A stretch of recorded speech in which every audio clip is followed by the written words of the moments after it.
Today we tell the story of a man who made history as the first American-born Pope, Pope Leo XIV, born Robert Francis Prevost. From a childhood in Chicago to the chair of St. Peter, his life reflects a deep commitment to faith, service, and unity. Robert Francis Prevost was born on September 14, 1955 in Chicago, Illinois, at Mercy Hospital in the Bronzeville neighborhood. His father, Louis Marius Prevost, a Navy veteran of World War II and educator, was of French and Italian descent. His mother, Mildred Martinez, a librarian of Spanish descent, graduated from DePaul University. Robert grew up in the suburb of Dalton with his two brothers, Louis and John, in a devout Catholic family. The Prevosts were active members of St. Mary of the Assumption Parish, where they served as musicians, altar boys, and lectors. Young Robert's faith was nurtured here, setting the foundation for his future calling. He attended the minor seminary of the Augustinian Fathers and later graduated from Villanova University in 1977 with a degree in mathematics, while also studying philosophy. In 1977, Robert joined the Order of St. Augustine in St. Louis, taking his solemn vows in 1981. He studied theology at the Catholic Theological Union in Chicago and canon law at the Pontifical St. Thomas Aquinas University in Rome. On June 19, 1982, at age 27, he was ordained a priest. His early ministry took him to Peru in 1985, where he served as a missionary in Chulucanas, Piura, and later in Trujillo, teaching canon law and working as a parish pastor, diocesan official, and seminary professor. From 1987 to 1988, he briefly returned to the United States as pastor for vocations in Chicago, but Peru called him back for another decade, from 1988 to 1998. His work among the poor and marginalized shaped his lifelong dedication to service.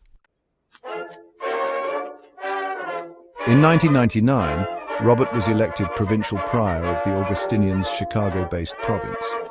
In 2001, he became Prior General of the Worldwide Augustinian Order, a role he held until 2013, traveling to nearly 50 countries. In 2014, Pope Francis appointed him Apostolic Administrator of Chiclayo, Peru, and he was ordained a bishop on December 12, 2014. Taking the episcopal motto, In illo uno unum, in that one we are one, he became Bishop of Chiclayo in 2015, also acquiring Peruvian citizenship that year. His leadership in Peru included roles as Apostolic Administrator of Callao in 2020 and Second Vice President of the Peruvian Episcopal Conference in 2018. In 2023, Pope Francis called him to Rome as Prefect of the Dicastery for Bishops and President of the Pontifical Commission for Latin America. That same year, on September 30th, Francis made him a cardinal, assigning him the deaconry of Santa Monica. In February 2025, he was promoted to the Order of Bishops, assigned the Suburbicarian See of Albano.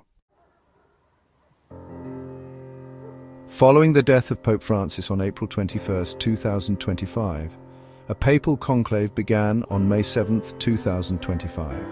On May 8, after 4 rounds of voting, white smoke rose from the Sistine Chapel. Cardinal Robert Francis Prevost was elected the 267th Pope, taking the name Leo XIV in honor of Pope Leo XIII, known for his social teachings and engagement with modernity. He became the first American-born Pope, the first from the Order of St. Augustine, and the first with dual US-Peruvian citizenship.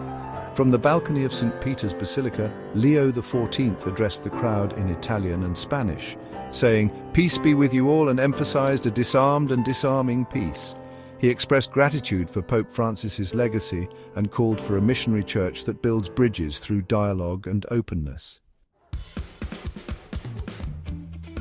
On May 9, 2025, Pope Leo XIV celebrated his first Mass as Pope in the Sistine Chapel, warning against a lack of faith and envisioning the Church as a beacon that illuminates the dark nights of this world. Now, on May 10, 2025, just 2 days into his papacy, Leo XIV begins his mission to lead 1.4 billion Catholics worldwide. Known for his humility, missionary zeal, and commitment to the poor, Leo XIV continues the reforms of Pope Francis, including advocating for the marginalized, addressing global issues like migration and war, and fostering dialogue within the Church. His background as a polyglot and global servant positions him to bridge divides in a polarized world. Pope Leo XIV's journey from Chicago to the Vatican shows the power of faith and service. As the first American pope, he carries the hopes of millions, reminding us to build bridges, seek peace, and serve with love. His story is just beginning. May it inspire us all.